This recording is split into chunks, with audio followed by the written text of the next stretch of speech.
Imagina el rugir de caballos cubiertos de acero, lanzas brillantes apuntando al cielo, cruces negras ondeando al viento. El poder de Dios, convertido en ejército. Así avanzaban los caballeros teutónicos, temidos en toda Europa. Y frente a ellos, una ciudad hecha de madera, torres de troncos, murallas improvisadas, techos de paja. Una presa fácil, un blanco destinado a arder. Pero contra toda lógica, esa ciudad de madera resistió. Y en su resistencia, humilló a los hombres más temidos del norte. Estamos en el siglo XIII. Europa arde con cruzadas no solo en Tierra Santa, sino también en el frío y lejano norte. Los caballeros teutónicos, monjes guerreros cubiertos de acero, forjados en el frío y la sangre, avanzan con la bendición del Papa sobre las tierras paganas y ortodoxas de los pueblos eslavos y bálticos.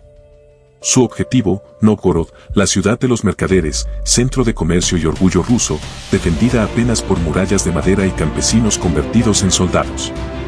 Estaba ubicada en medio de bosques densos, ríos y lagos, el entorno natural facilitaba su desarrollo como ciudad. El choque parecía desigual. La crónica germana aseguraba, las puertas de Nóvgorod serán abiertas por el fuego y selladas por la cruz. Pero esa profecía jamás se cumplió. Los caballeros teutónicos avanzaban confiados. Tras arrasar aldeas menores, se acercaban a Nóvgorod con la certeza de que la ciudad de madera caería en cuestión de días. Pero dentro de las murallas ya se respiraba preparación y estrategia. El posádnik Tomás Tverdislavić, elegido por el Veche, la Asamblea del Pueblo, había tomado el mando de la defensa. Ordenó reforzar las empalizadas con tierra húmeda y arcilla, abrir trincheras frente a las murallas y organizar a los artesanos y comerciantes como milicianos. Los carpinteros transformaron troncos en obstáculos, los pescadores se convirtieron en exploradores en los ríos helados. Y entonces llegó el día señalado. Era un amanecer gris, cubierto de nubes bajas.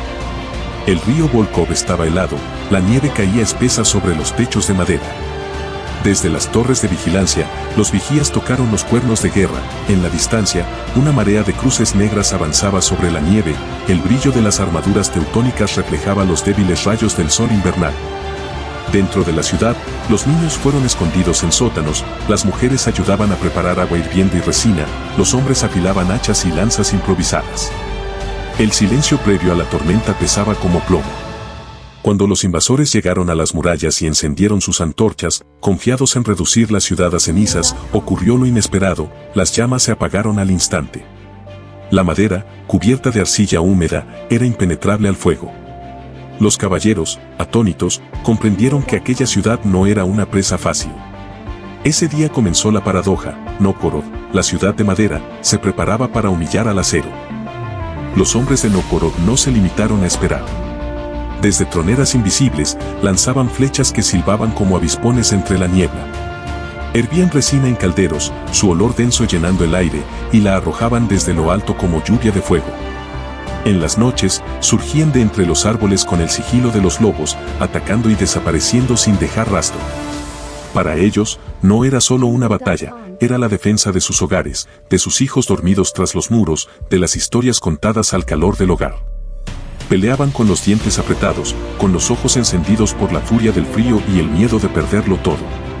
Un cronista germano escribió con amargura, luchábamos contra fantasmas que desaparecían entre la niebla de los bosques. Los caballeros teutónicos, curtidos en llanuras abiertas y acostumbrados a la claridad de la guerra frontal, se sintieron por primera vez vulnerables. Sus corazas pesaban más en los pantanos, sus caballos, desesperados, se hundían en un terreno que no obedecía. El acero no servía contra un enemigo que se desvanecía antes del choque. Algunos oraban en voz baja, buscando en su fe un consuelo para el desconcierto. Otros maldecían en su lengua natal, frustrados, atrapados en un laberinto que no podían conquistar. Muros que no ardían aunque el fuego rugiera. Guerreros que no combatían como hombres, sino como la propia tierra defendiendo su corazón. Décadas después, el cronista dejaría su último juicio, no combatimos contra un ejército. Combatimos contra la sombra del norte. Y en sus dominios, fuimos solo intrusos temblorosos con armaduras que ya no brillaban. Y justo cuando el enemigo creía haber comprendido la pesadilla, la sombra tomó forma humana. Entonces apareció un joven príncipe que cambiaría el destino de Nóvgorod, Alejandro Nevsky. Apenas contaba 20 inviernos, pero en su mirada ardía la resolución de quienes han nacido para mandar. No solo reforzó las murallas, convirtió a pescadores en milicianos, a campesinos en estrategas, y al miedo, en furia contenida. Con audacia inesperada, no esperó al enemigo. Cruzó los bosques helados, tomó fortalezas ocupadas por los teutónicos y, como un relámpago entre los abetos, los expulsó de las orillas del río Nevado. El acero extranjero comenzó a retroceder. La ciudad de madera ya no estaba sola, ahora tenía un comandante con la astucia de un zorro, el coraje de un león y la determinación implacable del hielo del norte. Ese hielo sería pronto el escenario de la batalla final. El enfrentamiento llegó en la primavera helada de 1242. Los caballeros teutónicos, envueltos en capas blancas y armaduras que brillaban como espejos al sol, avanzaron con paso firme sobre la inmensidad congelada del lago Peipus. El hielo, vasto y traicionero, parecía ofrecerles un campo abierto, perfecto para una victoria aplastante. Pero Alejandro Nevsky conocía la danza del invierno. Fingió ceder terreno, atrayendo al enemigo al corazón del lago. Los teutones cargaron con toda su furia, el acero resonando sobre el hielo como tambores de guerra. Entonces ocurrió. Un crujido, primero leve como un susurro, luego un gemido profundo como si el propio lago protestara. El hielo comenzó a resquebrajarse bajo el peso de las armaduras. La trampa se cerró. Los rusos emergieron de las orillas y contraatacaron con precisión. Los caballeros, empujados hacia las grietas, se hundían como estatuas de hierro. El frío no les daba tregua, el agua se cerraba sobre ellos como un sudario negro. La nieve, intacta al amanecer, se tiñó de rojo al anochecer. El lago, silencioso, se tragó a los invencibles. Así, una ciudad de madera venció al ejército más temido del norte. Cuando el hielo del lago Peipus selló la derrota de los invencibles, Nóvgorod emergió no solo como una ciudad salvada, sino como un símbolo eterno. Una ciudad sin murallas de piedra, sin ejércitos monumentales, venció al acero y al orgullo de los cruzados. Era de madera, sí, pero también de voluntad, de memoria, de raíz profunda. El triunfo de Alejandro Nevsky resonó en toda Rusia como un canto de invierno que nunca se apaga.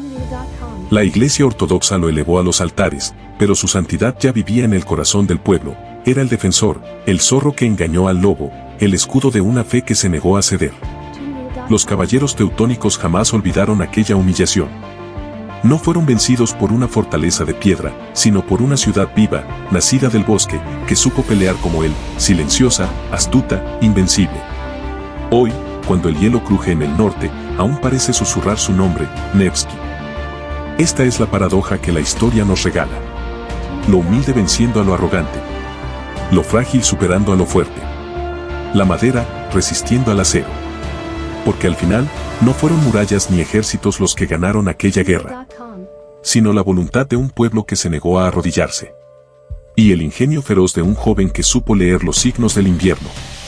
Y esa es la lección eterna de Nóvgorod. Que lo frágil, cuando se une, se vuelve firme como raíz. Que lo pequeño, cuando cree en sí mismo, puede cambiar el destino. Y que hasta una ciudad de madera, si guarda memoria y coraje, puede transformarse en leyenda. Y así, Nóvgorod quedó en la memoria del norte. Como la ciudad de madera que humilló al acero. Suscríbete y activa la campanita. Porque entre las sombras del tiempo aún quedan puertas por abrir. Y cada historia que contamos es una llave para descubrirlas.